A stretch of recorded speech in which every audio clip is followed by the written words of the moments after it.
Jesus Christ. Glory forever. So first of all, I want to congratulate every single one of you. We have made it to the last 2 weeks of Great Lent. This is the last week of Lent, properly speaking, and then Holy Week begins the final week of fasting.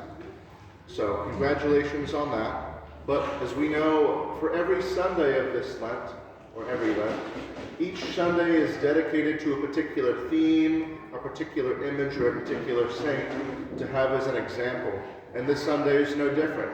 But today we have one of the greatest examples of repentance in church history. The example of St. Mary of Egypt. For those who don't know, she grew up in Alexandria in Egypt, but fell into the wrong crowd and found herself a prostitute, selling her body to make a living. And her biographers even make an example that she was so deeply mired in her sin that sometimes she wouldn't even charge for people. She had used her love of pleasure to drown out the spiritual and every other faculty of her life. But she bore the name Christian. And so like any Christian, she hears there's a pilgrimage to Jerusalem and wants to be a part of it. And so she travels all the way to the Holy Land, but as soon as she is about to enter the Church of the Holy Sepulchre, a complex that has the site of the crucifixion and the tomb of the Master, she herself said that there was like an invisible wall keeping her from entering the church. At first, she's egregious. She's saying, why are all these people going in, but something is preventing me? But after a moment, just like the prodigal son, she comes to herself. She realizes very easily why she is not let in. And she hears a voice telling her to go east of the Jordan, and there she will find salvation. Immediately she leaves what she's doing, goes to the Jordan River. This is where the Lord was baptized. And there's a church on the spot. She goes there, confesses her sins, receives communion, and God knows how long. And then she goes to the desert. She's not introduced into any monastery. She doesn't have any other formation. She simply goes to the desert and lives there. If anyone has ever been to the desert or merely been in the middle of nowhere, the desert is a strange place.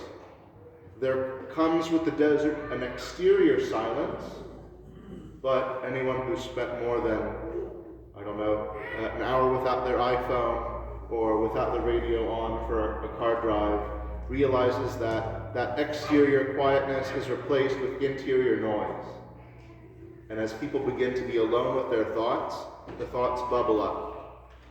Most of the time, these are good thoughts.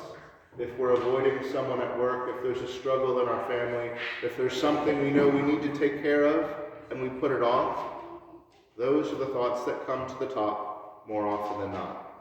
And St. Mary had a good amount of time to process her trauma and deal with those thoughts in a holy way. But the story doesn't end there. She is in the desert, and she encounters a monk called Zosimus. Zosimus and his monks had the particular custom that on the first day of Lent, they would leave the confines and walls of their monastery, and they would go to live as hermits in the desert, settling wherever they could. And then, on Lazarus Saturday, the day before Palm Sunday, they would return to the monastery. And so Zosimus is finding a place to live, looking for probably a suitable cave or a place he could make shelter, and he hears some noise that's not an animal. He sees a shadowy figure, someone whose skin is raised up by the sun, and he calls out to them, "Hello, who are you? Do you need help?" And instead of a typical response, this person knows his name. Says, "Father Zosimus, come here." He sees very quickly it's someone who's naked, and while looking away, he throws to them his cloak, his outer cloak. And she covers herself with this cloak and approaches him. Obviously, he anticipates, "You know my name. You must be at least someone of moderate holiness. What can I learn from you?" And she tells him her life. And she says, "Return to this point next year. He does so, and he brings with him the holy mysteries to commune her. And she says, return again next year. He returns again the year following, and instead of being able to give her the mysteries, he finds her peacefully reposed with her arms folded, and he buries her. When he goes back to the monastery, he brings the story with him of this incredible life of ascetical struggle, of holiness, where someone who was so marred in the vice of lust and the vices of the desire, appetite parts of our soul, changed her life so that she became the paragon of purity for the whole Christian world after this point. And it bears worth remembering that in this part of Lent, this story is meant to encourage us. We shouldn't be concerned so much as, will I have a fall? Anyone who's been alive longer than a couple months, a couple years, we can say that in some way we have fallen from perfection. Some in small ways and some in bigger ways. But the question is, what do we do when these falls happen? When these moments of imperfection become more than a passing moment and they become a pattern? We need to get back up again. For little falls, we can pretty easily pick ourselves up again. But for some of these falls in particular, ones that become ingrained in our way of life, for that, we need to ask for help. We need God to begin the healing in us. And we first acknowledge it by acknowledging our problem. But if we cooperate with the grace of God, the perfection of Mary of Egypt is not out of reach. What did Mary do? She went to confession, she received the Eucharist, and she lived in accordance with God's will. The first two of these things are very, very simple.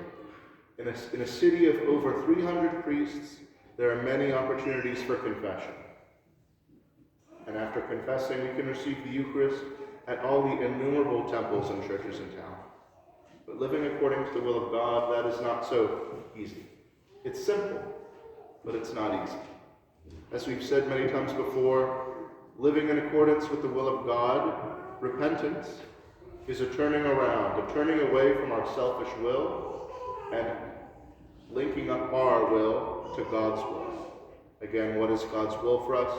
To be holy. God has said we are holy. In the liturgy, after the consecration, a priest will lift up the lamb and say, holy things are for the holy. The holy things are the Eucharist. The holy, which therefore is us. God has said we are holy, and we have to live in that holiness. That will not look the same for everyone. It will not be all in a quick instant like a thunderbolt, but day by day, if we learn to say no to ourselves and say yes to God in every moment of our life, in every situation, then we can begin the process. Again, we've congratulated ourselves on these weeks of struggle, and we have 2 weeks remaining. If we engage with what God is telling us, not just today in the reading, but every day, we have a choice between right and wrong, a choice between okay and better. These 2 weeks have the opportunity for us to be like the desert for St. Mary of Egypt. These 2 weeks can be the deep breath before the plunge, the place of quiet before the noise and drama of Holy Week. And if we manage it, we can keep that peace that we acquire. It's easy to have peace and joy when Pascha is here, but even that, Paschaltide has a beginning and an end. And we live in such a way that when we depart from this life, we will return to that unending Paschal feast that we can look forward to. May God grant us the grace to persevere these next 2 weeks so we can welcome the risen Christ and have all that is dead in us rise with him. Glory to Jesus Christ.